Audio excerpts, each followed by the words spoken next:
அன்புமிக்கவர்களே, தந்தையாம் கடவுளிடமிருந்தும் நம் ஆண்டவராம் இயேசு கிறிஸ்துவிடமிருந்தும் நம் அனைவருக்கும் அருளும் அமைதியும் உரித்தாக.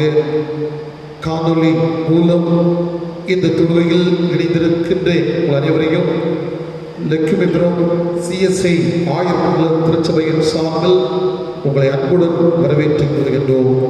இந்த தொழுகை நம் அனைவருக்கும் ஆசீர்வாதமாக அமைய ஆண்டவர் அருள் புரிவாராக. நாம் இணைந்து ஆண்டவரை தொழுவோமாக.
பூமியின் குடிகளே, எல்லாரும் கர்த்தரை கம்பீரமாய் பாடுங்கள். மகிழ்ச்சியோடு கர்த்தருக்கு ஆராதனை செய்து ஆனந்த சத்தத்தோடு அவர் சன்னதியில் வாருங்கள். இது கர்த்தர் உண்டு பண்ணின நாள், இதிலேயே களி கூர்ந்து மகிழ கடவோம். தேவன் ஆவியாய் இருக்கிறார். அவரை தொழுது கொள்ளுகிறவர்கள் ஆவியோடும் உண்மையோடும் அவரை தொழுது கொள்ள வேண்டும். பரிசுத்த அலங்காரத்துடனே கடவுளை தொழுது கொள்ளுங்கள். பூலோகத்தாரே, நீங்கள் யாவரும் அவருக்கு முன்பாக நடுங்குங்கள். ஜெபம் செய்வோம். மகா பரிசுத்தமும் மட்டில்லாத கிருபையும் மிகுந்த இரக்கமும் நிறைந்த நல்ல ஆண்டவரே, ஆசீர்வதிக்கப்பட்டு மனமகிழ்வு நிறைந்து ஓய்வு நாளுக்காகவும் தெய்வீக ஆராதனைக்காகவும் ஆண்டவருக்கு நன்றி சொல்லுகின்றோம். இன்றைய காலங்களில் உலகத்தை அச்சுறுத்தி கொண்டிருக்கின்ற கொரோனா வைரஸினுடைய தாக்கம் 14ஆம் ஞாயிற்றுக்கிழமை ஆண்டவரே, எங்களை எல்லாம் ஆண்டவர் சுகபத்திரமாக பாதுகாத்து பராமரித்து ஆசீர்வதித்து உம்முடைய கிருபையை எங்கள் மத்தியில் விளங்க பண்ணி இந்த நாளிலும் உம்முடைய சமூகத்திலும் இல்லங்களிலும் இருந்து உம்மையே நோக்கி பார்க்க, உம்மை ஆராதிக்க ஆண்டவர் எங்களுக்கு தந்து கொண்டிருக்கின்ற கிருபைகளுக்காக ஆண்டவருக்கு ஸ்தோத்திரம் செலுத்துகின்றோம். கர்த்தர் எனக்கு செய்த உபகாரங்களுக்காக எண்ணத்தை செலுத்துவேன். ரட்சிப்பின் பாத்திரத்தை எடுத்துக்கொண்டு அவருடைய நாமத்தை மகிமைப்படுத்துவேன் என்று சொன்ன பக்தனை போல ஆண்டவரே, இந்த ஓய்வு நாளில் உம்முடைய சமூகத்தில் நாங்கள் அமர்ந்திருந்து ஆண்டவரை மகிமைப்படுத்துவதற்கு தந்து கொண்டிருக்கின்ற கிருபை எண்ணி நன்றி சொல்லுகின்றோம். குடும்பமாக இல்லங்களில் இருந்து உம்மை நோக்கி பார்க்கின்ற ஒவ்வொரு குடும்பத்தின் பிள்ளைகளையும் ஆண்டவர் ஆசீர்வதிக்க வேண்டும் என்று ஆண்டவர் நோக்கி நாங்கள் செபிக்கின்றோம். இந்த தொழுகையிலும் பாடுகின்ற பாடல்கள், படிக்கின்ற திருமறை பகுதி, சிந்திக்கின்ற ஆண்டுடைய வார்த்தைகள் எல்லாம் ஆண்டவர் பார்வையில் நன்மையாயிருக்க ஆண்டவர் நோக்கி நாங்கள் செபிக்கின்றோம். இந்த தொழுகையின் நிறைவரையிலும் ஆண்டுடைய கிருபை நிறைவாக தங்கியிருக்கட்டும். புதிகர மகிமையாவற்றையும் ஆண்டவருக்கே செலுத்துகிறோம். மீட்பர் மூலம் சுமங்கேளும் அன்பு நிறைந்த நல்ல கடவுளே, ஆமென். ஆண்டவரை மகிமைப்படுத்தும் வண்ணமாக நாம் அனைவரும் எழுதினது ஞான பாடலில் 80வது ஞான பாடலை நாம் பாடுவோம். ஞான பாடல் எண் 80. வாழ்நாளில் என்ன நேர்ந்தாலும் இன்ப துன்பத்திலும் நான் போற்றுவேன் என் சுவாமியை என்ற பாடலை நாம் அனைவரும் இணைந்து பாடுவோம். ஞான பாடல் எண்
திட்டவாறை முறையாக படிக்க வேண்டிய சங்கீதம் 148ஆம் சங்கீதம்.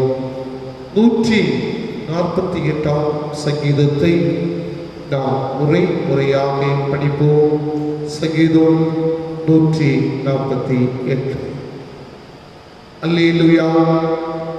வானங்களில் உள்ளவைகளே கர்த்தரை துதியுங்கள், உன்னதங்களில் அவரை துதியுங்கள். நீங்கள் யாவரும் அவரை துதியுங்கள், சேனைகளே நீங்கள் யாவரும் அவரை துதியுங்கள். சூரிய சந்திரரே அவரை துதியுங்கள், பிரகாசமுள்ள சகல நட்சத்திரங்களே அவரை துதியுங்கள். வானங்களே அவரை துதியுங்கள், ஆகாய மண்டலத்தின் மேலுள்ள கண்ணீர்களை அவரை துதியுங்கள். அவைகள் கர்த்தரின் நாமத்தை துதிக்க கடவது, அவர் கட்டளையிட அவைகள் சிருஷ்டிக்கப்பட்டது. அவர் அவைகளை என்றென்றைக்கும் காலங்களில் கேட்கும்படி செய்தார். மாறாத பிரமாணத்தை அவைகளுக்கு நியமித்தார். பூமியில் உள்ளவைகளே கர்த்தரை துதியுங்கள், மகா பட்சங்களே சகல ஆளுங்களே, அக்கினியே கல்மலையே இந்த மலையே ஓடுபடியே அவர் சொற்படி செய்யும் பெருங்காற்றே, மலைகளே சகல மேடுகளே கனி மரங்களே சகல எதிர்களே நாட்டு மிருகங்களே சகல நாட்டு மிருகங்களே ஊர் பிராணிகளே இரவுள்ள பறவைகளே பூமியின் ராஜாக்களே சகல ஜனங்களே பிரபுக்களே பூமியில் உள்ள சகல நியாயாதிபதிகளே வாலிபரே கன்னிகைகளே முதிர்மை வயதுள்ளவர்களே பிள்ளைகளே கர்த்தரை துதியுங்கள். அவர்கள் கர்த்தரின் நாமத்தை துதிக்க கடவார்கள். அவருடைய நாமம் மாத்திரம் உயர்ந்தது, அவருடைய மகிமை பூமிக்கும் வானத்துக்கும் மேலானது. நம்முடைய பரிசுத்தவான்கள் யாவருக்கும் நம்மை சேர்த்துக்கும் தம்முடைய சனத்துக்கு ஒரு பொறுப்பை வைத்தினார். அல்லேலூயா.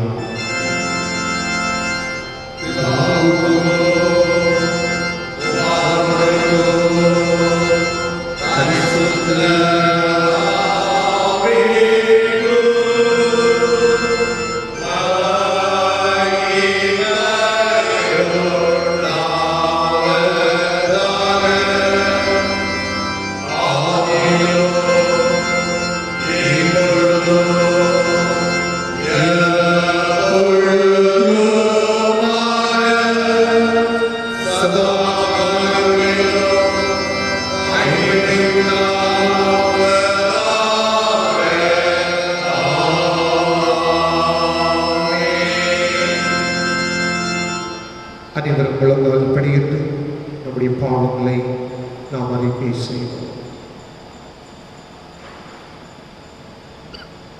நண்பர்களே, இந்த பரிசுத்த நிறைந்த ஓய்வு நாளில் ஆண்டவரை தரிசிக்கும்படியாக நம்மையே நாம் ஆயத்தப்படுத்தி இல்லங்களில் இருந்து ஆண்டவர் சமூகத்திலிருந்து ஆண்டவரை நோக்கி பார்க்கின்றோம். இந்த நேரத்திலேயே பரிசுத்தவரை ஆண்டவரை தரிசிக்கும்படியாக கடந்து வந்திருக்கின்றனர். பரிசுத்தவரை உள்ளத்தோடு ஆண்டவரை தரிசிக்க வேண்டும் என்று சொல்லி ஆண்டவர் விரும்புகின்றார். எனவே கடந்து வந்த பாதைகளை நாம் எண்ணி பார்க்க வேண்டும். ஆண்டவர் பாதையில் நாம் வழிநடத்தப்பட்டோமா இல்லை என்று சொன்னால் நம்முடைய சுயம் சார்ந்த நிலைமை நம்முடைய வாழ்க்கையில் அமைந்திருந்ததா? சங்கீதக்காரன் சொன்னது போல, என் பாவங்களை பாராதபடிக்கு நீர் உமது முகத்தை மறைத்து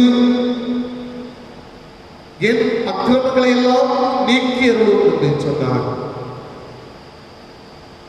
தேனிலமையில் ஆண்டவரே, என்னுடைய பாவம் எனக்கு முன்பாக அது பலவிதமான வேதனைகளையும் அமைதி நிலையில் அற்ற ஒரு சூழலையும் வாழ்க்கையில் உருவாக்கும். ஆனால் பாவங்களை மன்னிக்க உமக்கு அதிகாரம். உம்முடைய சமூகத்தில் நான் நிற்கின்றேன். என்னை கண்ணோக்கி பார்வையா, உமது சமூகத்தை விட்டு என்னை தள்ளாமலும் உமது பரிசுத்த ஆவியை என்னிடத்திலிருந்து எடுத்துக் கொள்ளாமலும் இரு என்று சொல்லி ஆண்டவர் சமூகத்தை நோக்கி ஆண்டவர் சொல்லுகின்றார், என்னுடைய சமூகத்தை நீ நாடி வா, உன்னை தூய்மைப்படுத்துவேன், உன்னுடைய பாவங்கள் எல்லாவற்றையும் நான் மாற்றுவேன் என்று சொல்லி ஆண்டவர் நம்மை பார்த்து அழைக்கின்றார். எந்த பாதையானாலும் தள்ள மாட்டேன், நோக்கி பா, நான் உன்னை ரட்சிப்பேன் என்று சொல்லி நம்முடைய ஆண்டவர் நம்மை அழைக்கின்றார். ஆயக்காரன் ஆண்டவர் சமூகத்தில் கடந்து ஆண்டவர் சமூகத்தை நோக்கி பார்த்து, பாவியாகிய என் மீது இரக்கமாயிரும் ஐயா, பாவத்தினூடாக உம்முடைய சமூகத்தில் நான் வந்து நோக்கி பார்க்கின்றேன். ஆண்டவர் அவர் மீது இரக்கம் வைத்து உடைய பாவங்கள் எல்லாவற்றையும் மாற்றினார். இந்த நேரத்திலேயே நம் மீது ஆண்டவர் இரக்கம் நிறைந்தவராக, இது நம்முடைய பாவங்கள் எல்லாவற்றையும் மன்னிக்கின்ற பரம தந்தையாக நம்மோடு கூட செயல்படுகிறார். சங்கீதக்காரன் சொன்னார், நான் சந்தோஷமும் மகிழ்ச்சியும் கேட்கும்படி செய்யும், அப்பொழுது நீ நொறுக்கின எலும்புகள் களிக்கூறும் என்று சொன்னார். ஆண்டவர் சமூகத்தில் நம்மை ஒப்புக் கொடுக்கின்றவர்கள், ஆண்டவர் சமூகத்தில் நம்மை அர்ப்பணம் செய்கின்றவர்கள், ஆண்டுடைய பிள்ளையாக நாம் மாற்றப்படுவோம். ஆண்டவர் பயன்படுத்துகின்ற ஒரு கருவியாக நாம் மாறுவோம். ஆண்டவர் இயேசு நம்முடைய பாவங்கள் எல்லாவற்றையும் மன்னிப்பதற்காக தன்னை சிலுவையில் ஒப்புக் கொடுத்தார். தன்னுடைய இரத்தத்தை இந்த மண்ணில் சிந்தினார். இதற்காக அவருடைய பிள்ளைகளாக இருக்கின்ற நம்மை மீட்பதற்காக, மீட்பின் வாழ்வை அவரை ஆராதிக்கின்ற அவருடைய சமூகத்தை நாடுகின்ற பிள்ளைகள் பெற்றுக்கொள்ளுங்கள். ஆண்டவரே, ஓடு கூட செயல்படும் வாழ்க்கையிலேயே அமைதியை தான், சந்தோஷத்தை தான், தோல்விகளை வெற்றியாக மாற்றும் என்று சொல்லி ஆண்டவர் சமூகத்திலேயே நம்மை ஒப்புக் கொடுத்து, நீ வாங்கும் பாவமெல்லாம் என்கின்ற பாடல் வரிகளை பாடி நம்முடைய பாவங்களை நாம் நேரத்திலேயே அறிக்கை செய்வோம்.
சர்வவல்லமையும் மிகுந்த இரக்கமுடைய ஆண்டவர் நம்முடைய பாவங்கள் எல்லாவற்றையும் மன்னித்து நம்முடைய பாவங்கள் எல்லாவற்றையும் மன்னித்து அவருடைய புதிய ஒரு ஜீவியத்தை நம்முடைய வாழ்க்கையில் தந்து நம் அனைவரையும் நித்திய வாழ்க்கையராக அழைத்து செல்வாராக.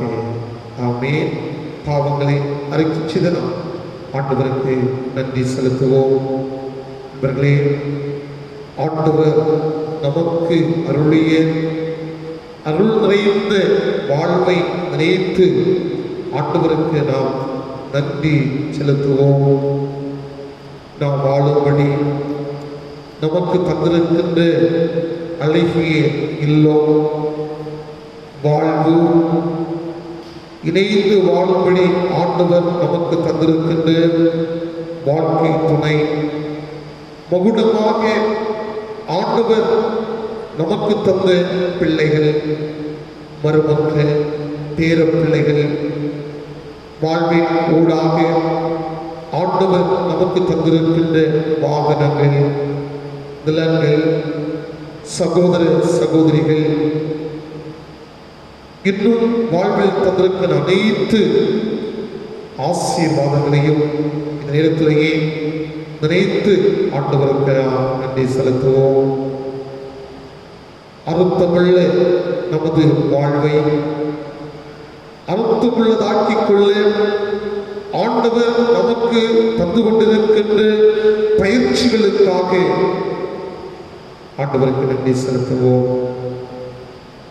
குறிப்பாக இந்த கொடிய காலம், கொரோனா வைரஸ் காலங்களில் பரபரப்பான சூழ்நிலைகள் நமது குடும்ப வாழ்வில் வந்தாலும் ஆண்டவர் நமக்கு தருகின்ற சுக பலன், ஆண்டவர் ஒவ்வொரு நாளும் நமக்கு தருகின்ற உணவுகளுக்காக ஆண்டவருக்கு நன்றி செலுத்துவோம்.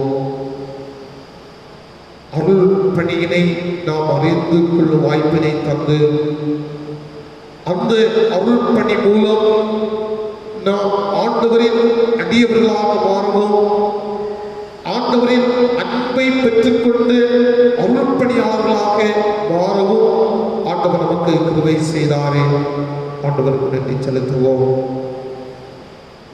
சமாதானத்தின் ஊடகங்களாக சமுதாயத்தில் சமாதானத்தை சொல்லவும், சமாதானத்தின் கருவிகளாய் நாம் மாறிக்கொள்ளவும் ஆண்டவராகிய இயேசுவின் அன்பை சமூகத்தின் ஊடாய், வாழ்வின் ஊடாய் நாம் பறைசாற்ற ஆண்டவர் தந்திருக்கின்ற அனைத்து ஆசீர்வாதங்களை உணர்ந்து ஆண்டவருக்கு நாம் நன்றி செலுத்துவோம்.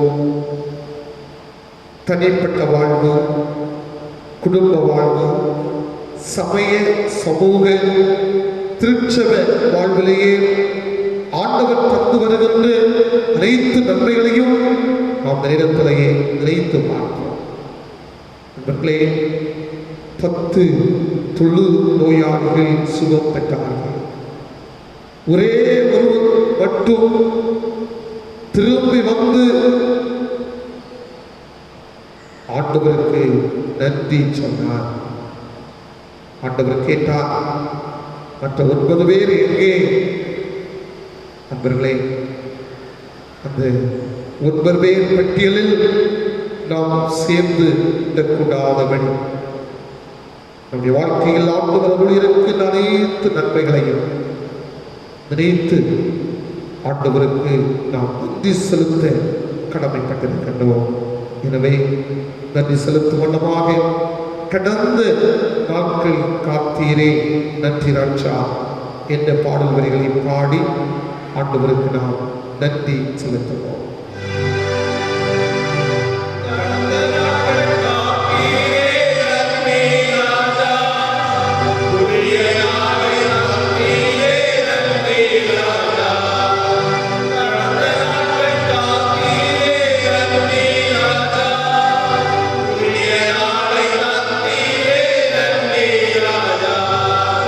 நன்றி என்று சொல்லுகிறோம்.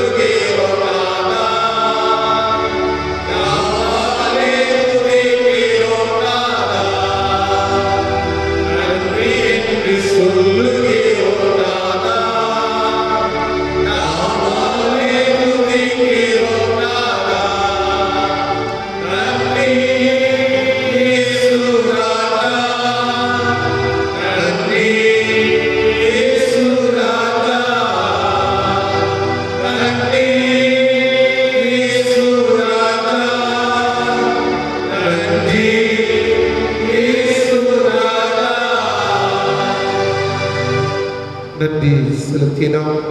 ஆண்டவர் இயேசு கற்றுத்தந்த ஜெபத்தை அனைவரும் இணைந்து சொல்லுவோம்.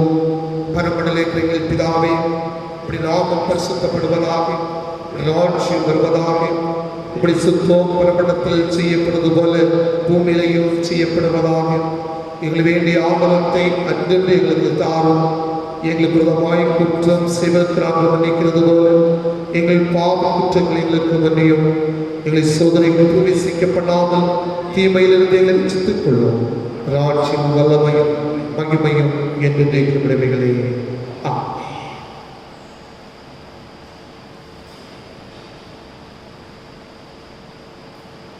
படிக்க வேண்டிய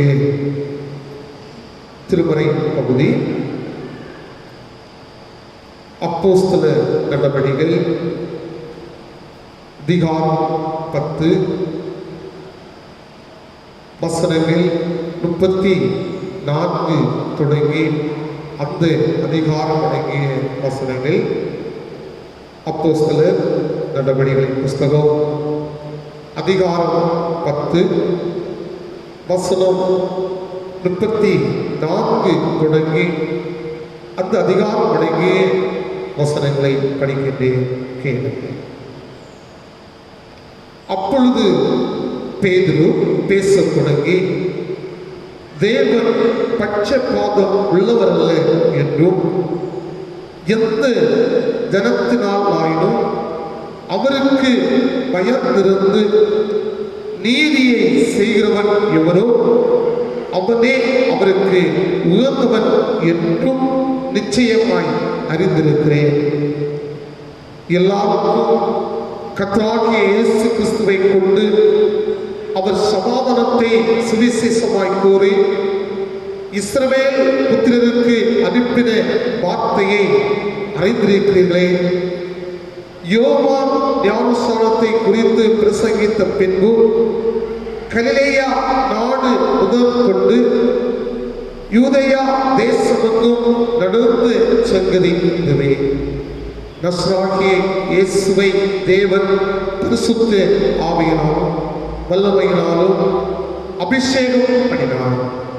தேவன் அவருடனே கூட இருந்தபடியினாலே அவர் நன்மை செய்கிறவராயும் பிசாசின் வல்லமையில் அகப்பட்ட யாவரையும் குணமாக்குறவராயும் சுற்றித் திரிந்தார்.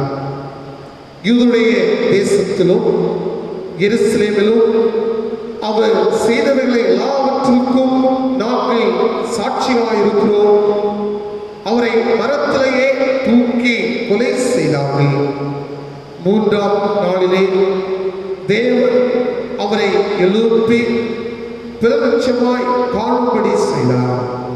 ஆகினும் எல்லா ஜனங்களுக்கும் பிரதட்சமாக்கும்படி செய்யாமல் அவர் மரித்தோரிலிருந்து எழுந்த பின்பு அவரோட புசித்து குடித்தவர்களுக்கும் தேவனால் முன்பு நியமிக்கப்பட்ட சாட்சிகளுமாகிய எங்களுக்கே பிரத்யட்சமாகும்படி செய்தார்.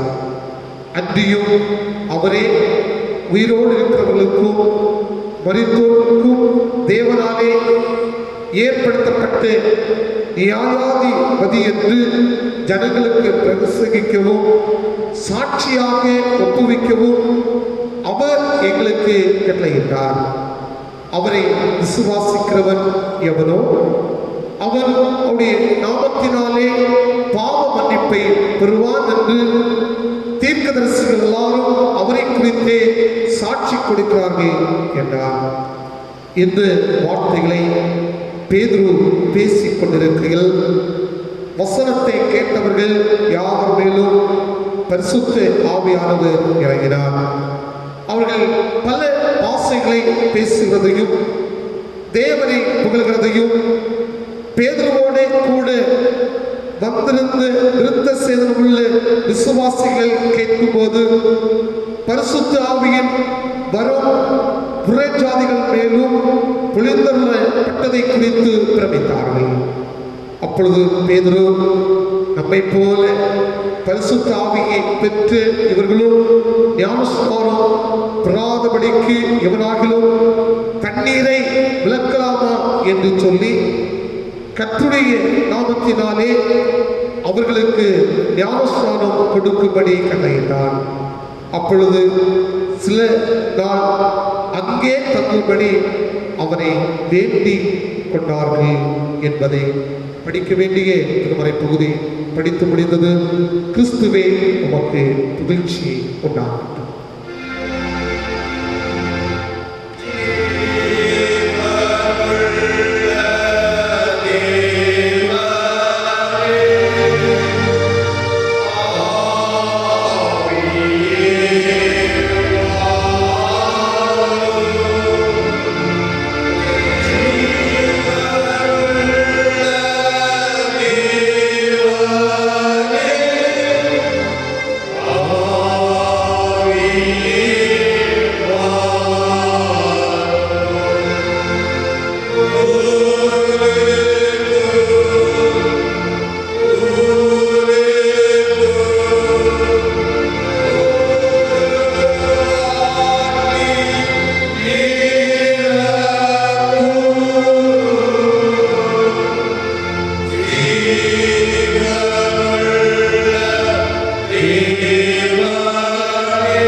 மீண்டுமாக திருச்சமூகத்தை நோக்கி பார்க்கின்றோம். நீர் எங்களுக்கு தந்திருக்கின்ற உம்முடைய வார்த்தைகளுக்காக ஆண்டவருக்கு ஸ்தோத்திரம் செலுத்துகின்றோம். இந்த நேரத்திலும் உம்முடைய அடிவராகிய நாங்கள் உம்முடைய வார்த்தைகளை நாங்கள் சிந்திக்கின்ற பொழுது உம்முடைய பிரசனத்தை நாங்கள் நிறைவாக பெற்றுக்கொள்ள ஆண்டவர்களுக்கு துணை தர வேண்டும் என்று இறைவன் இயேசுவின் இன்பமுள்ள நாமத்தில் ஜெபிக்கிற நல்ல பிதாவே, ஆமென். மீண்டுமாக உங்கள் அனைவரையும் ஆண்டவரும் இரட்சகருமாக இயேசு கிறிஸ்துவின் திருப்பெயரிலேயே வாழ்த்தி வரவேற்று உங்களுக்கு வாழ்த்துதல் சொல்வதில் நான் மிக்க மகிழ்ச்சி அடைகின்றேன். நண்பர்களே, கொரோனா வைரஸ் நாட்களில் பல நிலைகளில்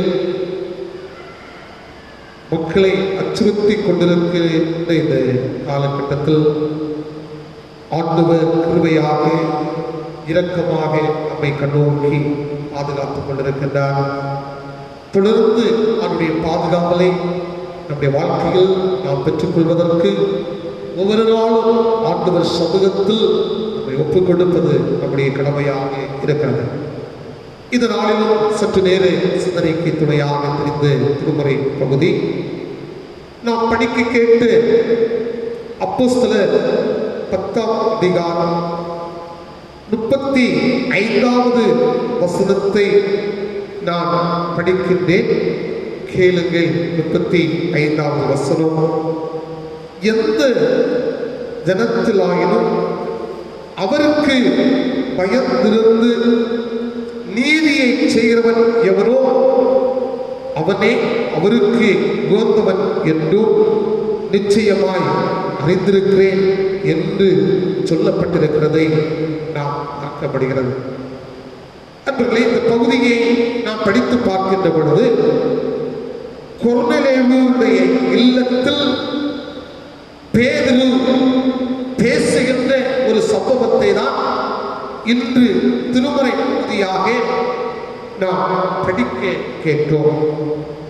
அந்த பேதுரு சொல்லுகின்ற காரியம், அவருக்கு பயந்து நீதியை செய்கிறவன் எவனோ அவனே அவருக்கு உகந்தவன் என்று நிச்சயமாய் அறிந்திருக்கிறேன். இந்த வசனத்தை நான் படித்து பார்க்கின்ற பொழுது, கடவுளுக்கு பிரியமானவன், கடவுளுக்கு பிரியமான மனிதன், இதோ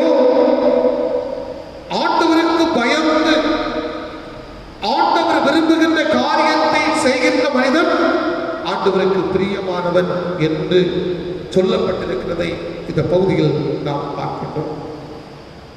தெருக்களிலேயே ஒலிபெருக்கின் மூலமாக அங்கே வாக்குகளை எல்லாம் சேகரித்துக் கொண்டு வருகின்றார் ஒரு தலைவர்.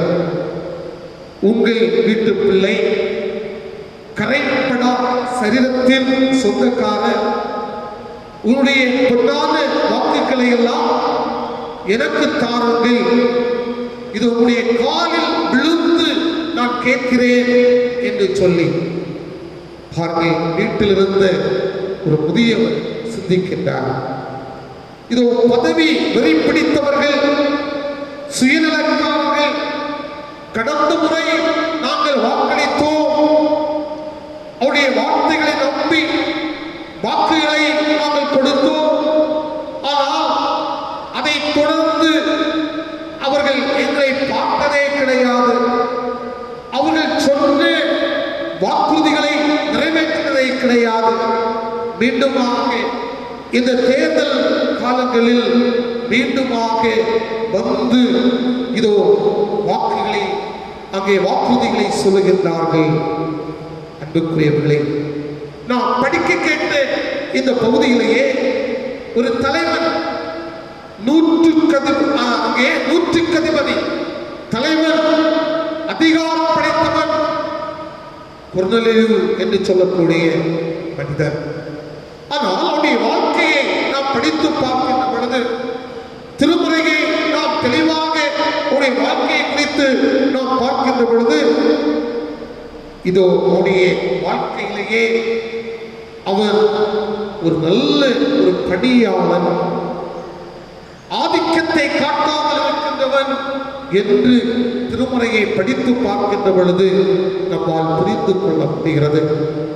அவர் யூத சமயத்தினையும் கிறிஸ்தவத்தையும் இணைக்கும் ஒரு லட்சிய பிற இனத்தவனாக காணப்படுகிறார். தன்னுடைய வாழ்க்கையை பார்க்க என்று சொன்னால் யூதர்கள் எல்லாரும் நினைத்து பார்க்கின்றார்கள், இயேசுநாதர் எங்களை மீட்கும்படியாக கடந்து வந்தவர் என்கின்ற ஒரு சூழலில் யூதர்கள் எல்லாரும் பேசிக் கொண்டிருக்கின்றார்கள். ஆனால் இந்த நூற்றுக்கு அதிபதி இந்த கொர்நேலியு அவர் என்ன செய்கிறார்கள் என்று சொன்னால், அங்கே யூத சமயத்தினையும் கிறிஸ்தவத்தையும் இணைக்கின்ற ஒரு மனிதனாக அவன் கடந்து வருகிறதை இந்த பகுதியில் பிடித்து பார்க்கின்ற பொழுது நம்மால் புரிந்து கொள்ள முடியும். ஆண்டவருக்கு விருப்பமான, ஆண்டவர் விரும்புகின்ற ஒரு நீதியை செய்கின்ற ஒரு மனிதனாக மக்கள் எல்லாரும் அவரை சார்ந்திருக்கின்ற ஒரு சூழலில் உள்ள ஒரு தலைவனாக காட்சியளித்தார் என்று சொல்லி நாம் பார்க்கிறோம். நண்பர்களே, அந்த சூழ்நிலையில் விளங்குவதற்கு அவருடைய வாழ்க்கையில் 3 தன்மைகள் இருந்ததை இந்த பகுதி நமக்கு தெளிவாக சொல்லுகிறது. அதில் 3 தன்மைகள். ஒன்று என்ன என்று சொன்னால், அவன் கடவுளுக்கு பயந்தவன். அவன் கடவுளுக்கு பயந்தவன். அப்போஸ்தலர் 10ஆம் அதிகாரம் 2ஆம் வசனம், 22ஆம் வசனம், 35ஆம் வசனத்தை நீங்கள் படித்து பார்க்கின்ற பொழுது அந்த கொர்நேலியுவை குறித்து அந்த பகுதி சொல்கிறது. அவன் கடவுளுக்கு பயந்தவன் என்கின்ற ஒரு செய்தி அவனை குறித்து சொல்லப்படுகிறதை நாம் தெளிவாக பார்க்கின்றோம். அவன் இறைப்பற்றுள்ளவன். அவன் தம்முடைய வீட்டார் அனைவரோடு கடவுளுக்கு அஞ்சி நடந்தவன். அவன் மக்களுக்கு இரக்கம் புரிந்தவன். இடையில்லாது கடவுளிடம் மன்றாடின ஒரு மனிதன். இப்படியெல்லாம் இப்படிப்பட்ட ஒரு சூழ்நிலையில் அவன் கொர்நேலியுவை குறித்து பார்க்கின்ற பொழுது அவன் கடவுளுக்கு பயந்தவன் என்று சொல்லி திருமறை நமக்கு தெளிவாக சொல்கிறது. திருமறையிலேயே கடவுளுக்கு பயப்படுதலோடு ஞானம் தொடர்புபடுத்தப்பட்டுள்ளதை திருமறை நமக்கு தெளிவாக சொல்கிறது. நீதிமொழிகளின் புஸ்தகம் 9ஆவது அதிகாரத்தை நீங்கள் படித்து பார்க்கின்ற பொழுது, ஆண்டவரிடம் கொள்ளும் அச்சமே ஞானத்தின் தொடக்கம், ஆரம்பம் என்று சொல்லி அங்கே சொல்லப்பட்டிருக்கிறது. ஆகிய ஆண்டவருக்கு பயந்து ஒரு மனிதன் வாழ்வான் என்று சொன்னால் அவன் கடவுளுக்கு பிரியமானவன். அவன் ஞானத்தில் சிறந்த ஒரு மனிதனாக இருக்கின்றான். இன்று மனிதனுடைய பயம் எப்படிப்பட்ட ஒரு பயமாக இருக்கிறது நாம் நினைத்து பார்க்க வேண்டும். அவன் அதாவது நல்ல ஒரு பதவி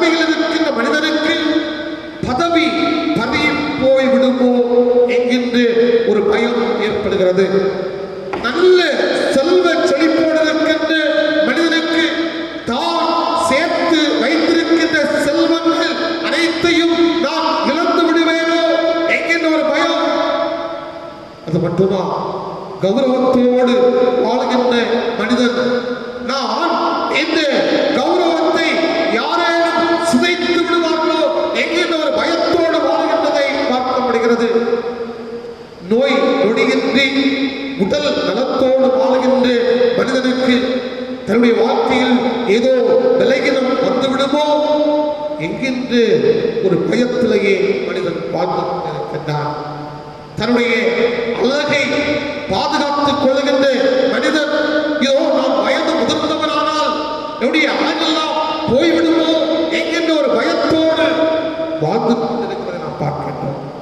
ஆனால் கடவுள் பயம் இல்லாத மனிதனாக இன்றைய காலகட்டத்திலேயே வாழ்ந்து கொண்டிருக்கிறதை நாம் பார்க்கப்படுகிறது. அன்புக்குரியவர்களே, ஆனால் இந்த 100க்கு அதிபதி கொர்நேலியு அவர் கடவுளுக்கு பயந்தவராக, கடவுளுடைய திட்டத்திற்கு தன்னை ஒப்புக் கொடுத்தவராக, குறிப்பாக உலகத்திலேயே 2 பயத்தை சொல்லுவார்கள். எஜமானுக்கு பயப்படுகின்ற பயம், அது என்ன பயம்? அடிமையின் பயம். இது தேவ பயம் அல்ல. இன்னும் ஒரு பயம், மகன் தன்னுடைய தகப்பனுக்கு பயப்படுகின்ற பயம். இது சம்பளத்துக்காகவோ பிழைப்புக்காகவோ அல்ல, தகப்பன் என்கின்ற அன்பிலேயே உண்டாகின்ற பயம். அதோடு தீமையை வெறுத்து தேவனிடத்தில் பக்தியாயிருப்பது, இதுதான் ஆண்டவரை குறித்த ஒரு பயம். தீமையை வெறுத்து தேவனிடத்தில் யார் பக்தியாக இருக்கின்றார்களோ அவர்கள்தான் தேவனுக்கு பிரியமானவர்கள். இன்றைய காலகட்டத்திலேயே மக்களுடைய வாழ்க்கையில் பயம் என்கின்ற ஒன்று இல்லாமல் இருப்பதை பார்க்க முடிகிறது. கடவுளுடைய பயத்திற்கு முக்கியத்துவம் கொடுக்காமல் இதோ பல சூழ்நிலைகளில் மக்கள் உலக வாழ்வை குறித்து பயத்திற்கு அவர்கள் தன்னை ஒப்புக் கொடுக்கிறதை பார்க்கப்படுகிறது. ஒரு நாள் காந்தியடிகள் சொன்னார்கள். எப்படி சொன்னார்கள்? ஒரு பள்ளிக்கூடத்தை திறந்தால் 9 சிறைச்சாலைகளை மூடலாம் என்று சொல்லி. ஆனால் இன்று பள்ளிக்கூடம் என்று ஏராளம், அப்படியே தீமைகளும் ஏராளமாக இருக்கிறதை பார்க்கப்படுகிறது. இன்று செய்தித்தாள்களிலும் தொலைக்காட்சி பெட்டிகளிலும் பார்க்கின்ற பொழுது அநேக பயம் இல்லாமல் கொலை, கொள்ளை, பிறருக்கு விரோதமாக தீமைகளை செய்கின்ற காரியங்களை இன்றைய காலகட்டத்திலேயே பார்க்கப்படுகிறது. பாருங்கள், இதோ பள்ளிக்கூடத்திலேயே ஆசிரியரை மாணவன் கொலை செய்கின்றார். ஏதோ பல நிலைமைகளிலேயே ஆசிரியருக்கு எதிராக தீமை செய்கின்றார். கடந்த 2013ஆவது ஆண்டிலேயே ஒரு கல்லூரி முதல்வரை மாணவன் கொலை செய்ததை கூட செய்தித்தாளில் பார்க்க. ஏன்? பயம் இல்லாத ஆண்டவரை குறித்த பயம் அவருடைய வாழ்க்கையில் இல்லை. ஆகவே அவர்கள் தீமை செய்வதற்கு தங்களை ஒப்புக் கொடுக்கின்றார்கள். ஆனால் இந்த 100க்கு அதிபதியை பாருங்கள். அவர் ஆண்டவருக்கு பிரியமான ஒரு மனிதனாக வாழ்ந்து தன்னுடைய கடமையை அவர் திறம்பட செய்தார். இதோ மக்களுக்கு அவர்கள் மக்களுக்கு ஏற்றுக்கொள்ளுகின்ற நிலைமையில் தன்னுடைய பணியை செய்தார். இந்த நேரத்திலேயே ஆண்டுடைய வார்த்தையை கேட்டுக்கொண்டிருக்கிறதா? இது ஆண்டவருடைய பார்வையில் நாம் பிரியமானவர்களாக இருக்கின்றோமா? திருமறையில் கடவுளுடைய பிள்ளைகள் அனைவருமே கடவுளுக்கு பயந்தவர்கள் என்று சொல்லி திருமறை நமக்கு சொல்கிறது.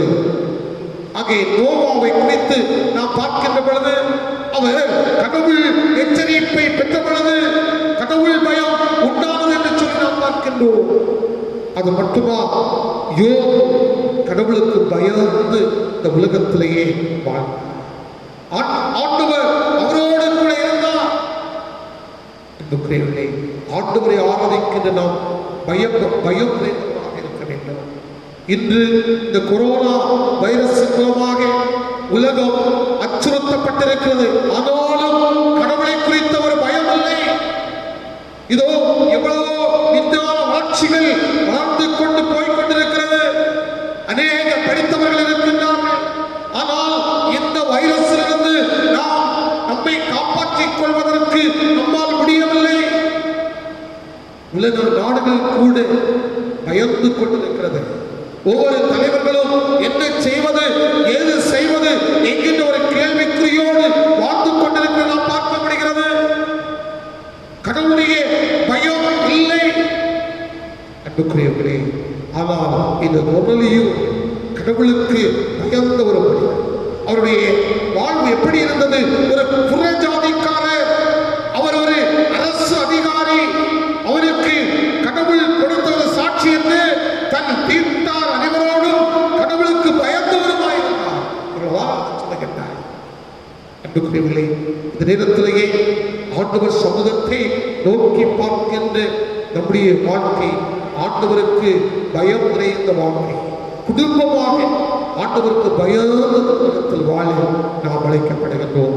இரண்டாவதாக இந்த கொர்நேலியுடைய வாழ்க்கையை பார்க்கின்ற பொழுது நீதியை செய்கிறவன் என்று சொல்லி திருமறை நமக்கு தெளிவாக சொல்கிறார். அப்போஸ்தலர் 10ஆம் அதிகாரம் 22வது வசனத்தை நீங்கள் படித்து பார்க்கின்ற பொழுது அந்த அவன் நீதியை செய்தவன் என்று சொல்லி அங்கே சொல்லுவதை இந்த பகுதியில் நாம் பார்க்க முடியும். கொர்நேலியுடைய ஆட்கள் பேதுருவிடம் அங்கே குறிப்பிடுகின்றார், அவர் நீதியை செய்கின்றவர் என்று சொல்லி அங்கே சொல்லுவதை பார்க்க முடியும். பாருங்கள், பொதுவாக அநீதியின் இருப்பிடமாக இருக்கும் 100 அதிபதிகளில் இந்த கொர்நேலியு வித்தியாசமானவர். நான் அதான் ஏற்கனவே சொன்னேன், அங்கே வாக்குகளை சேகரிக்கின்ற தலைவர்கள் நாங்கள் நல்லது செய்வோம், நல்ல காரியங்களை திட்டங்களை எல்லாம் நாங்கள் வகுப்போம் என்று சொல்லி அவர்கள் வாக்குகளை எல்லாம் சேகரிக்கின்றார்கள். ஆனால் பதவிகளிலேயே அவர்கள் அமர்கின்ற பொழுது அவர்கள் கொடுத்த வாக்குறுதிகளை நிறைவேற்றாமல் சுயநலக்காரர்களாக இருக்கிறதை பார்க்க முடிகிறது. மக்களுக்கு தொண்டு செய்வதாக தங்களை அர்ப்பணித்தவர்கள் அந்த இந்த நேரத்திலேயே தங்களுக்கு என்று சொல்லி ஏதாவது கிடைக்குமா என்கிற ஒரு சூழலை இருக்கிறார்கள். ஆனால் இந்த 100 அதிபதி கொர்நேலியு பாருங்கள், அங்கே அவருடைய ஆட்கள் பேதுருவிடம் கொடுக்கின்றார்கள், நீதியை செய்கின்றவர், நீதியை நிலைநாட்டுகின்றவர். அன்புக்குரியவர்களே, இந்த உலகத்திலேயே நாமும் ஆண்டவரால் படைக்கப்பட்டிருக்கின்றோம். ஆண்டவர் நம்முடைய வாழ்க்கையில் ஒரு திட்டத்தை வைத்திருக்கின்றார். அந்த திட்டத்திற்கு நாம் நம்மை ஒப்புக் கொடுத்து இந்த உலகத்திலேயே வாழுகின்ற பொழுது ஆண்டுடைய கிருபை நம்மை சூழ்ந்து கொள்ளும். நம்முடைய வாழ்க்கையில் ஆண்டுடைய பிரசன்னத்தினால் நாம் ஆட்கொள்ளப்பட்டவர்களாக இருக்கின்றோம். ஆதியாகமம் 15ஆம் அதிகாரம் 6ஆம் வசனம் சொல்கிறது, ஆபிரகாம் ஆண்டவர் மீது நம்பிக்கை கொண்டார், அதை ஆண்டவர் அவருக்கு நீதியாக கருதினார் என்று சொல்லி அந்த பகுதி நமக்கு தெளிவாக சொல்கிறது. அன்புக்குரியவர்களே, இந்த உலகத்திலேயே நாம் பெற்றிருக்கின்ற எந்த பணிவிடைகளாக இருந்தாலும் சரி, அதிலேயே நாம் நீதியோடு நாம் நிறைவேற்றுகின்ற பொழுது இது நாட்களில் நாம் பார்க்கின்றோம், தலைவர்கள் எல்லாம் லட்சம் வாங்குகின்ற மக்களாக வாழ்ந்து கொண்டிருக்கின்றார்கள். இன்னும் மக்களும் கூட லட்சம் கொடுக்கின்றவர்களாக இருக்கின்றார்கள். நீதியை எப்படி நிலைநாட்ட முடியும்? அன்புக்குரியவர்களை நாம் யோசித்து பார்க்க வேண்டும். பாருங்கள், ஒரு ஜனாதிபதியாக பொறுப்பேற்று அதாவது நம்முடைய இந்திய நாட்டை சார்ந்தவர் அப்துல் கலாம் அவர்களுடைய வாழ்க்கையை நாம் எண்ணி பார்க்க வேண்டும். அவர்கள் ஜனாதிபதி மாளிகைக்கு நேராக கடந்து செல்கின்றார். பாருங்கள், அப்பொழுது அங்கு ஒரு மனிதர் இருக்கின்றார். அந்த மனிதர் என்ன செய்கிறார் என்று சொன்னால், அந்த ஜனாதிபதி அவர்களை தடுத்து நிறுத்துகின்றார். இதற்காக என்று சொல்லி அவர் கேட்கின்ற பொழுது, உங்களுடைய ஷூ நான் பாலிஷ் போட வேண்டும், ஆகவே அதற்காகவே நான் இங்கே பணியமர்த்தப்படுகின்றேன் என்று சொன்னார். உடனே அப்துல் கலாம் அவர்கள் சொன்னார்கள், இதோ நீ அப்படிப்பட்ட காரியத்தினை செய்ய வேண்டாம், இந்த வேலை இதோ ரத்து செய்யப்படுகிறது. பாருங்கள், அப்பொழுதுதான் அவர் சொல்லுகின்றார், நான் பல ஆண்டுகளாக இந்த இடத்தில் நான் இருக்கின்றேன், என்னுடைய குடும்பம் இருக்கிறது, இதை ரத்து செய்து என்னை வீட்டிற்கு அனுப்பினால் என்னுடைய வாழ்க்கையில் நான் எப்படி வாழ முடியும்? இல்லை, எனக்கு வேறு ஒரு பணியை தருகின்றேன். பாருங்கள், தோட்டத்தை நல்ல முறையில் பராமரிப்பதற்காக இந்த ஜனாதிபதி மாளிகையிலேயே அங்கே அந்த பணியாளரை அமர்த்துகின்றார். பாருங்கள், நீ இப்படிப்பட்ட பணிவிடையை செய்யக்கூடாது என்று சொல்லி பாருங்கள், அந்த மனிதனும் அந்த ஜனாதிபதி மாளிகை தோட்டத்திலேயே நல்ல செடிகளை எல்லாம் நட்டு அந்த ஜனாதிபதி பார்த்து அதை ஆச்சரியப்படக்கூடிய சூழலை அமைத்து வைக்கின்றார். பாருங்கள், கடைசியாக ஜனாதிபதியாக தன்னுடைய பணிவிடையை அவர் நிறைவு செய்து தன்னுடைய அதாவது இல்லத்திற்கு வருகின்ற பொழுது தன்னுடைய கரத்திலேயே ஒரு சூட்கேஸ் இருக்கிறது. அதை அந்த தோட்ட பணியாளர்களும் இதை அதாவது உடைய கையில் இருக்கின்ற அந்த தண்ணீர் ஜக்கின் மூலமாக இதை சுத்தம் செய்ய சொன்னார். அதற்கு அந்த மனிதன் பயப்படுகின்றார். இதில் விலை உயர்ந்த பொருட்கள் இருக்கும், இதில் அநேக ஆவணங்கள் இருக்கும். ஆகவே இதை நான் எப்படி தண்ணீர் விட்டு இதை கழுவி சுத்திகரிக்க முடியும் என்று சொல்லி கேட்கின்றார்.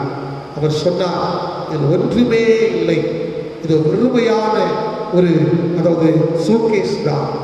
நான் இந்த இடத்தை விட்டு கடந்து சொல்லுகின்ற பொழுது நான் ஒன்றுமே கொண்டு போகவில்லை என்பதை நான் நினைத்து பார்க்க வேண்டுமாக இதை செய்யும்படியாக இதை செய்கிறேன் சொல்லுகிறேன் என்று சொல்லி அந்த ஜனாதிபதி அவர்கள் சொன்னார். அன்புக்குரியவர்களே, இப்பொழுது இதனை வருகின்ற பொழுது என்னுடைய சுவை நீ அதை சுத்தம் பண்ணுவதற்காக நீ ஆயத்தம் செய்யப்பட்டாய். ஆனால் இப்பொழுது இந்த தோட்டத்தை எல்லாம் எவ்வளவு அழகாக நீ வைத்திருக்கின்றாய், இதை பார்த்து நான் பெரும் மகிழ்ச்சி அடைகின்றேன் என்று அந்த பணியாளரை அழைத்து வாழ்த்து சொல்லி, இதோ நீ இந்த இடத்தில் தொடர்ந்து பணியை செய், நான் என்னுடைய பணியை நிறைவு செய்துவிட்டு நான் கடந்து செல்கிறேன் என்று சொல்லி சொன்னார். பாருங்கள், அந்த ஜனாதிபதியை இன்று சின்ன பிள்ளைகளும் கேட்டால் அவரை குறித்து சொல்லுவார்கள். அவருடைய வாழ்க்கை முறை அப்படிப்பட்ட நிலைமையில் இருந்தது. அன்புக்குரியவர்களே, ஆக கடவுளை சார்ந்து வாழ்ந்து கொண்டிருக்கிறார். இந்த உலகத்திலேயே நீதி நியாயத்தை நிலைநாட்ட வேண்டும். இந்த கொர்நேலியுவை போல இதோ ஆண்டவர் இந்த கொர்நேலியுவுக்கு சாட்சியாக இருந்தது போல நம்மை குறித்த ஒரு சாட்சி ஆண்டவர் சொல்ல வேண்டும். ஆக நீதியை செய்கின்ற மக்களாக இந்த உலகத்தில் வாழ வேண்டும். மூன்றாவதாக இந்த நூற்றுக்கு அதிபதி சான்றுடன் சாட்சி பெற்றவன் என்று சொல்லி இந்த அப்போஸ்தலர் 10ஆம் அதிகாரம் 22ஆம் வசனத்தின் முதல் பகுதி நமக்கு தெளிவாக சொல்கிறது.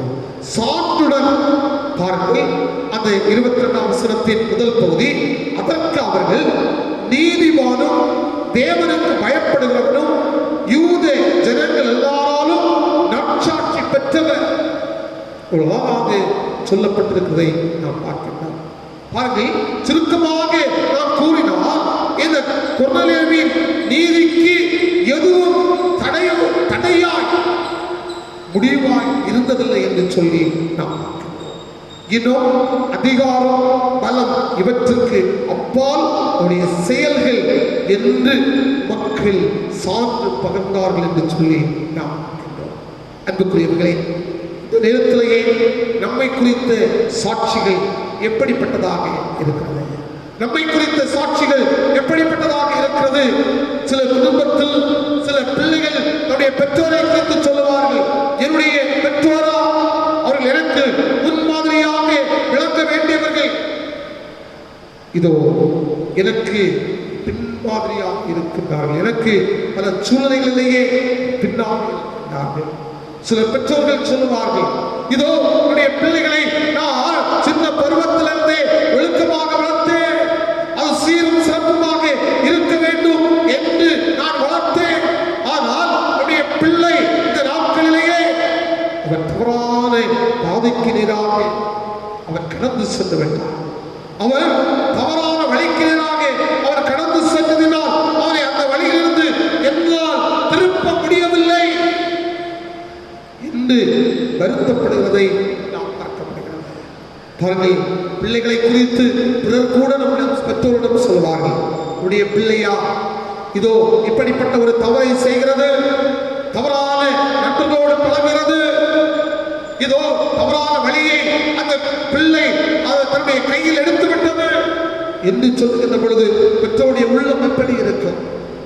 அன்புக்குரியவர்களே, இந்த நேரத்திலேயே இந்த கொர்நேலியுவை குறித்து அவர்கள் சான்றுடன் நற்சாட்சி சொன்னதை இந்த பகுதி நமக்கு தெளிவாக சொல்கிறது. அன்புக்குரியவர்களே, இந்த உலகத்தில் ஆண்டுடைய பிள்ளைகளாக நாம் வாழ வேண்டும் என்று சொல்லி ஆண்டவர் விரும்புகின்றார். அந்த சூழ்நிலையில் நாம் வழிநடத்தப்படுகின்ற பொழுது ஆண்டவர் நம்மை குறித்து சாட்சி சொல்லுகின்றார். அவரா என்னுடைய மகள் எனக்காக எதையும் செய்வதற்கு அவர் தன்னை ஒப்புக் கொடுத்தவர் என்கின்ற நற்சாட்சியை நம்முடைய பிள்ளைகளாகிய நமக்கு ஆண்டவர் தருகிறார் என்பதை நாம் புரிந்து கொள்ள வேண்டும். ஆகவே இந்த உலகத்திலேயே வாழ்வு பெற்றிருக்கிறது இந்த கொர்நேலியுவை போல ஆண்டவரே, நான் உமக்கு பயந்து இதோ நீதியை செய்கின்ற மனிதனுக்கு சான்றுடன் நற்சாட்சியை நான் பெற்றுக்கொள்கின்ற மனிதனாக நீர் என்னை இந்த உலகத்தில் வாழ வையும் என்று சொல்லி ஆண்டவர் சமூகத்தை நோக்கி பார்க்கின்ற பொழுது, ஆண்டவர் சமூகத்தில் நம்மை நாம் ஒப்புக் கொடுக்கின்ற பொழுது உண்மையாகவே 100 கொர்நேலியுவை போல நாம் இந்த உலகத்திற்கு ஆசீர்வாதம் நிறைந்த மனிதர்களாக வாழ முடியும் என்பதிலேயே எந்த விதமான சந்தேகமும் இல்லை. அப்படிப்பட்ட ஒரு வாழ்வை ஆண்டவர் நம் அனைவருக்கும் தந்து இந்த உலகத்திலேயே சிறப்புடன் வாழ ஆண்டவர் துணை பெறுவாராக. நாம் அனைவரும் இழந்து நம்முடைய விசுவாசத்தை அறிக்கை செய்வோம். வானத்தையும் பூமியையும் படைத்து சர்வ வல்லமையுள்ள பிதாவாகிய தேவனை விசுவாசிக்கிறேன். அவருடைய ஒரே குமாராகிய நம்முடைய நாதர் இயேசு கிறிஸ்துவை விசுவாசிக்கிறேன். அவர் பரிசுத்த ஆவியினாலே கன்னிமரியாத்தில் குறித்து பிறந்தார். பொந்து பிலாத்தியின் காலத்தில் பாடுபட்டு சிறுவரைந்து மரித்து அடக்கம் பண்ணப்பட்டு பாதாளத்தில் இறங்கினார். 3ஆம் நாள் மருத்துவத்துக்கு எழுந்திருந்தார். பரமடத்தில் ஏறி சர்வ வல்லமையுள்ள பிதாவாகிய தேவனுடைய வலது பாசனை வைத்திருக்கிறார். அவ்விடத்திலிருந்து ஒருவரையும் மருத்துவரையும் நியாயம் நிற்க வருவார். பரிசுத்த ஆவியை விசுவாசிக்கிறேன். பொதுவாயிருக்கிற பரிசுத்தையும் பரிசுவானுடைய ஐக்கியம் பாவ மன்னிப்பும் மரித்தோர் உயிர்த்தெழுதலும் நித்திய ஜீவனும் உண்டு விசுவாசிக்கிறேன். இந்த தொழுகை நிறைவாக நாம் இவரும் கீர்த்தனைகளில் 291வது கீதத்தை நாம் அனைவரும் இணைந்து பாடுவோம். கீதம் 291. என் மீட்பர் உயிரோடு இருக்கையிலே எனக்கென்ன குறைவுண்டு நீ சொல் மனமே என்ற பாடலை பாடுவோம். கீதம் 291.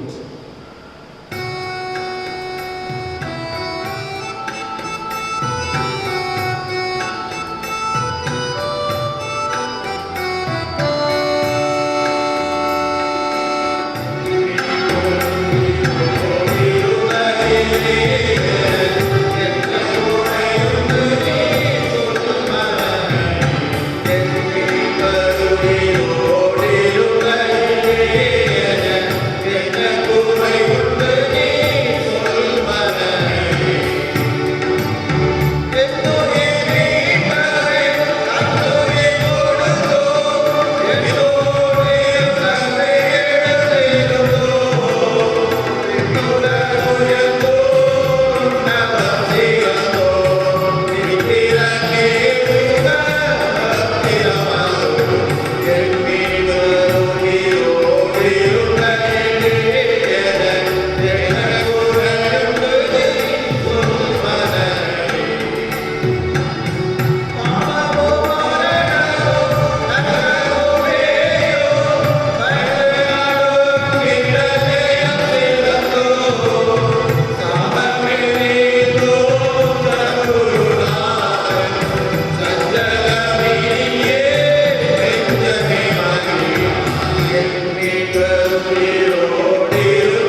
செபிப்போம். கிருபையும் இரக்கமும் நிறைந்த நல்ல ஆண்டவரே, ஆசீர்வதிக்கப்பட்டு இந்த ஓய்வு நாளுக்காக ஆண்டவருக்கு நன்றி சொல்லுகின்றோம். இரக்கத்தின் ஆண்டவரே, இந்த ஓய்வு நாளை ஆண்டவர் எங்களுக்கு தந்து இதோ உமக்கு பிரியமான வாழ்க்கை வாழ வேண்டும் என்று சொல்லி அருமையான குரலுடைய வாழ்வோடு எங்களை ஒப்பிட்டு பார்க்க ஆண்டவர் எங்களுக்கு தந்த கிருபைகளுக்காக ஆண்டவருக்கு ஸ்தோத்திரம் செலுத்துகின்றோம். இதோ கர்த்தருக்கு பயந்து நீதியை செய்கிறவன் எவனோ அவனே அவருக்கு உகந்தவன் என்று சொல்லி திருமறை எங்களுக்கு வலியுறுத்துகிறது. குரலுடைய வாழ்க்கையை நாங்கள் நினைத்து பார்க்கின்ற பொழுது கடவுளுக்கு பயந்தவன், நீதியை செய்தவன், சான்றுடன் நற்சாட்சி பெற்றவன் என்று சொல்லி ஆண்டவரே அருமையான குரலை குறித்து நாங்கள் படித்து பார்ப்பதற்கு சிந்திப்பதற்கு ஆண்டவர் கிருபை செய்திருக்கின்றேன். நாங்களும் இந்த உலகத்திலேயே இப்படியே பிள்ளைகளாக ஆண்டவரை வாழுகின்ற பொழுது உமக்கு பயந்தவர்களாக, நீதியை செய்கின்றவர்களாக, சான்றுடன் நற்சாட்சி பெற்றவர்களாக இந்த உலகத்தில் வாழ ஆண்டவர் எங்கள் ஒவ்வொருவரையும் ஆயத்தப்படுத்த வேண்டும் என்று ஆண்டவர் நோக்கி நாங்கள் செபிக்கின்றோம். இந்த உலகம் மாயை நிறைந்த உலகம் ஆண்டவரே, இந்த மாயை நிறைந்த உலகத்தில் நாங்கள் எல்லோரும் ஆண்டவருக்கு பிரியம் நிறைந்த பிள்ளைகளாக காணப்பட ஆண்டவர்களுக்கு துணை தர வேண்டும் என்று ஆண்டவருக்கு நாங்கள் செபிக்கின்றோம். இரக்கத்தின் ஆண்டவரே, கொரோனா வைரஸ் நிமித்தமாக இந்த நாட்களில் உலக மக்கள் நாங்கள் எல்லாரும் ஆண்டவரே அச்சுறுத்தப்பட்ட நிலைமையில் காணப்படுகின்றோம்.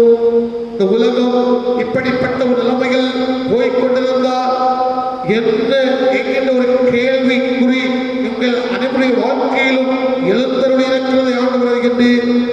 இரக்கத்தின் ஆண்டவரே, உமக்கு நாங்கள் பயந்து உம்முடைய சமூகத்தை நோக்கி பார்க்கின்ற பொழுது, உம்முடைய நாமத்தை நாங்கள் மகிமைப்படுத்துகின்ற பொழுது ஆண்டவர் எங்கள் மீது இரக்கம் வைத்து, உலக மக்கள் மீது இரக்கம் வைத்து இந்த வைரஸிலிருந்து, இந்த கொடிய நோயிலிருந்து ஆண்டவரே நாங்கள் எல்லாரும் பாதுகாக்கப்பட ஆண்டவர்களுக்கு துணை தர வேண்டும் என்று ஆண்டவர்களுக்கு நாங்கள் செபிக்கின்றோம். இந்த நோயினால் பாதிக்கப்பட்டிருக்கின்ற ஒவ்வொருவருக்காக நாங்கள் செபிக்கின்றோம். ஐயா, உம்முடைய கரம் அந்த பிள்ளைகளை தொழுவதாக, உம்முடைய கரம் நம்முடைய பிள்ளைகளை தொழுகின்ற பொழுது உம்முடைய வல்லமை நம்முடைய பிள்ளைகளை ஆட்கொள்ளட்டும். ஏற்க பலகீனமாக இருந்தால் பலகீனத்திலிருந்து சுகத்தை அன்புக்குரிய பிள்ளைகள் பெற்றுக்கொள்ள ஆண்டவர் துணை தாரும். இரக்கத்தின் ஆண்டவரே, இந்த நாட்களிலும் மருத்துவர்களுக்காக நாங்கள் ஜெபிக்கின்றோம், தாதியர்களுக்காக நாங்கள் ஜெபிக்கின்றோம், மருத்துவமனைகளிலேயே பணியாற்றி கொண்டிருக்கிற ஒவ்வொரு பிள்ளைகளுக்காக ஜெபிக்கின்றோம். ஐயா, நல்ல பாதுகாவலை ஆண்டவர் தம்முடைய பிள்ளைகளுக்கு தருவீராக. தூய்மை பணியாளர்களுக்காக நாங்கள் ஜெபிக்கின்றோம், காவல் துறையினர்களுக்காக நாங்கள் ஜெபிக்கின்றோம், சுகாதார துறைக்காக நாங்கள் ஜெபிக்கின்றோம். ஆண்டவர் எல்லோரோடும் செயல்பட வேண்டும் என்று நாங்கள் ஜெபிக்கின்றோம். வெகு சீக்கிரத்தில் இந்த வைரஸிலிருந்து நாங்கள் எல்லாரும் மீட்கப்பட ஆண்டுடைய அன்பை நாங்கள் கண்டுகொள்ள ஆண்டவர் எங்களுக்கு துணை தர வேண்டும் என்று ஆண்டவர் ஜெபிக்கின்றோம். பணிவிடைகளை செய்து ஒவ்வொரு பிள்ளைகளுக்காக ஜெபிக்கின்றோம். தங்களுக்கு கொடுக்கப்பட்ட பணிவிடைகளை உண்மையோடும் உத்தமத்தோடும் நிறைவேற்றுவதற்குரிய கிருபைகளை ஆண்டவர் தருவீராக. வேலை வாய்ப்புகள் இல்லாமல் இருக்கின்ற பிள்ளைகளுக்காக ஜெபிக்கின்றோம். வேலை வாய்ப்புகளை ஆண்டவர் தருவீராக. நாட்களிலும் பிள்ளைகளுடைய கல்வி கூட கேள்விக்குறியாக இருக்கிறது. ஒவ்வொரு பிள்ளைகளும் கல்வியை பெற்றுக்கொள்ள வேண்டும், அதற்குரிய கிருபைகளை தாரும். ஆலயங்கள் எல்லாம் கூட்டப்பட்டிருக்கிறதை ஆண்டவர் காண்கின்றேன். ஆண்டவரே, வெகு சீக்கிரத்தில் ஆலயங்கள் திறக்கப்பட ஆண்டவரை கூடி ஆராதிக்கக்கூடிய ஒரு தன்மையினை ஆண்டவர் எங்களுக்கு தர வேண்டும் என்று ஆண்டவரை நோக்கி நாங்கள் செபிக்கின்றோம். இரக்கத்தின் ஆண்டவரே, என்னுடைய திருச்சபைக்காக நாங்கள் செபிக்கின்றோம், திருப்பணிகளுக்காக செபிக்கின்றோம்.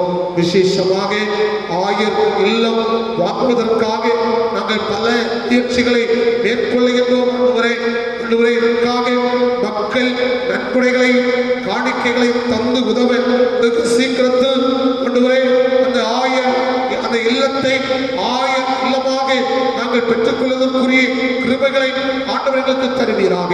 இதற்காக சபை குழுவினர் எடுத்துக்கொள்கின்ற எல்லா முயற்சிகளையும் ஆண்டவர் ஆசீர்வதியும். திருச்சபையை சார்ந்திருக்கின்ற ஒவ்வொரு குடும்பங்களுக்காக செபிக்கின்றோம். குடும்பங்கள் ஒவ்வொன்றையும் ஆண்டவர் ஆசீர்வதிப்பீராக. குடும்பங்களிலேயே சமாதானத்தை, சந்தோஷத்தை, நல்ல சுகத்தை ஆண்டவர் தர வேண்டும் என்று செபிக்கின்றோம். இந்த வாரத்திலும் பிறந்த நாளை நினைவு கூறுகின்ற, திருமண நாளை நினைவு கூறுகின்ற எல்லா பிள்ளைகளோடும் ஆண்டுடைய கிருபை நிறைவாக தங்கியிருக்க வேண்டும் என்று செபிக்கின்றோம். இரக்கம் நிறைந்து நல்ல ஆண்டவரே இயற்கையை ஆண்டவர்களுக்கு சாதகமாக்கி தாரும். ஏற்ற காலத்தில் நல்ல மழையை ஆண்டவர் தர வேண்டும் என்று ஆண்டவரை செபிக்கின்றோம். இரக்கத்தின் ஆண்டவரே, இந்த வாரம் முழுவதுமாக ஆண்டவர்களை கண்ணீர் கண்மணி போல பாதுகாத்துக் கொள்ளும். பயணங்களை மேற்கொள்ளுகின்ற பிள்ளைகளையும் ஆண்டவர் ஆசீர்வதிப்பீராக.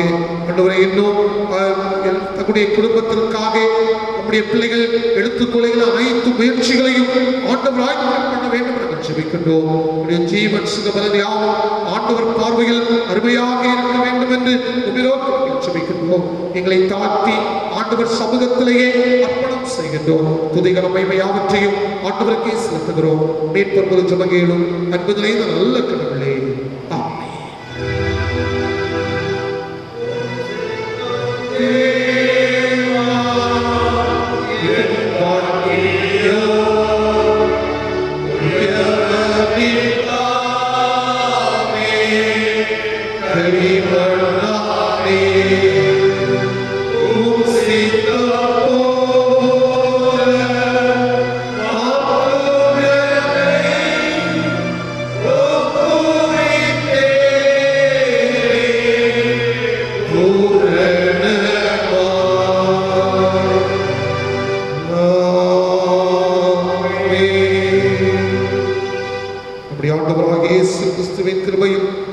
பிதாவாகிய அன்பும் தூய ஆவியுடைய கூட்டமும் நம்மோடும் என்றும் என்றும் நிறைந்திருப்பதாக.